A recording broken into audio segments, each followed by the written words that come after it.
Hier soir, dans la grande salle du café, un homme a montré la lanterne magique. Les grandes images que je voyais étaient faites avec de très jolies couleurs. Elles représentaient des contes de fées. J'ai très bien reconnu le petit chaperon rouge, l'ogre et Cendrillon, dans son beau carrosse tout doré.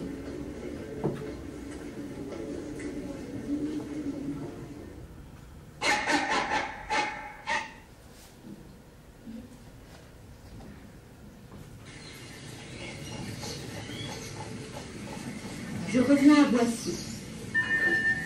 Je rapporte la boîte de pompier que grand-mère m'a donnée.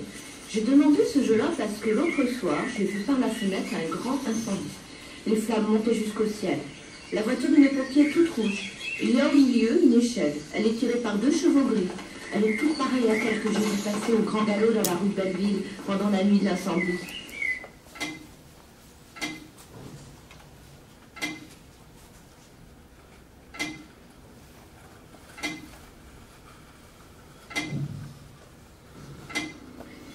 Nous trouvons les jouets apportés par le petit Noël.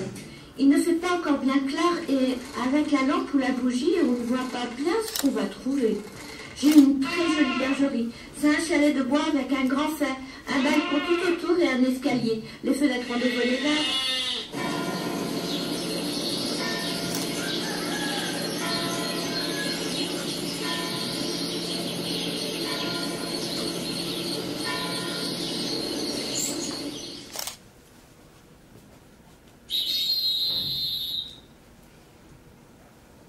À 11h, je vais à la gare chercher mes grands-parents. Mon oncle Alexis, ma tante Berthe et Marie-Renée. Ils viennent par le train, mais cela coûte plus cher que la diligence. Je leur ai souhaité une bonne année et j'ai regardé les paquets qu'ils apportaient. J'avais demandé une panoplie de cuirassiers avec un soleil sur la cuirasse.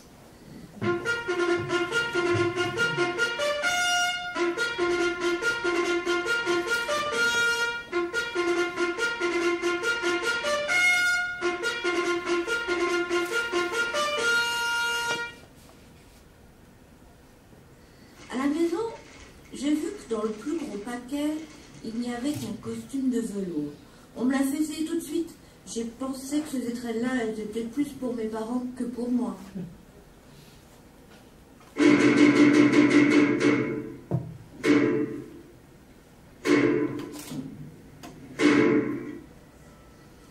Je me suis construit un théâtre avec les grands livreliers que grand-mère me prête pour ça. Devant le fond, qui est fait avec un bout de carton, j'arrange le mieux possible des soldats, des maisons, des barrières, des moutons, des bergers et des bergères. On dirait vraiment que c'est un théâtre en petit.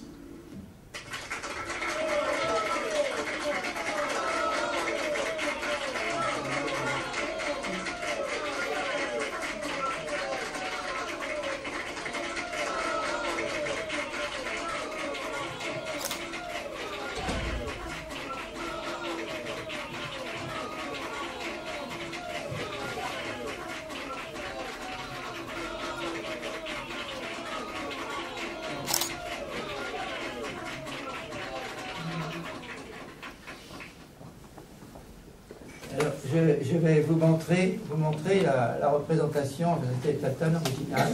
C'est signé André Lé, c'est marqué sur le côté de la pharmacie actuelle, qui était tenue à l'époque par Madame Brindel.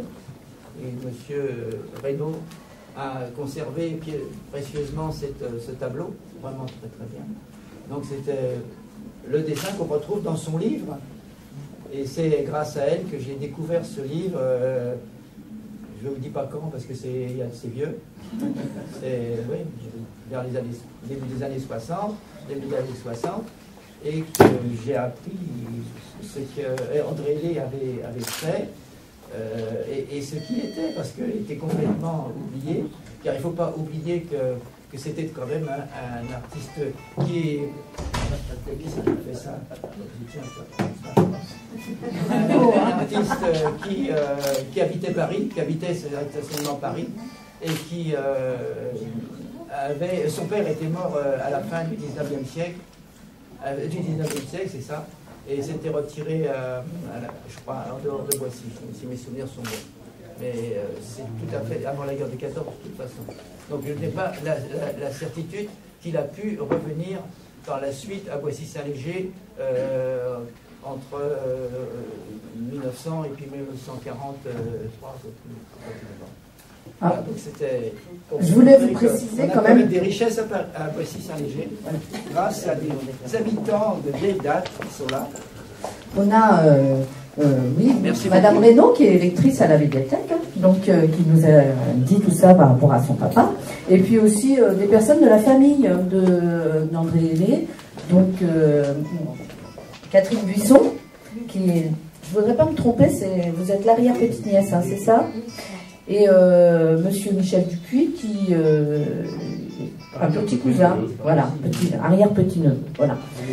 Et puis on a aussi ici des représentants, Madame Desrouville, qui fait partie des amis d'André Hellé, qui travaille aussi, enfin qui est une passionnée d'André Hellé, hein, qui connaît, Béatrice Mikkelsen n'est pas là, mais elle va arriver, et voilà, elles connaissent très très bien l'œuvre d'André Hellé, et voilà.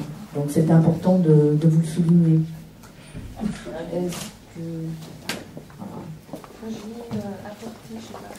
J'ai apporté en fait une peinture que la maman d'André Hellé a faite, un petit médaillon de sa sœur, de Suzanne. Je peux vous l'amener? Oui, bien sûr, avec plaisir. Et donc, c'est plutôt la branche de Suzanne Laclautre qui était donc la femme, la mère d'André Hellé. Pas la femme, puisque... On vous a donné un petit dossier où on retrace les différentes facettes d'André Hellé, de ce qu'il a pu faire. On vous a glissé un petit marque-page aussi avec. Et puis les livres aussi qui sont disponibles à la médiathèque. Il y en a, on a essayé d'avoir tous les livres déjà qui sont encore publiés, hein, qui ont été réédités souvent par les éditions Mémo par exemple. Et puis on a on a un fonds de référence autour du livre en général et de l'illustration pour la jeunesse en particulier. Donc on a été fouillé dans tous ces livres pour trouver des articles sur André Hellé. Vous les trouverez en fin de dossier.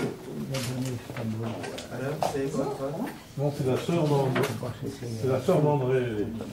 La sœur d'André Hellé. Oui, hein. Pas par sa maman, il s'appelait Laure Chaillerie. C'est ce qu'il a vu tout à l'heure. Oui, non, mademoiselle. C'est lui qui nous l'a donné à un moment. Oui, lui, hein. Le ménage.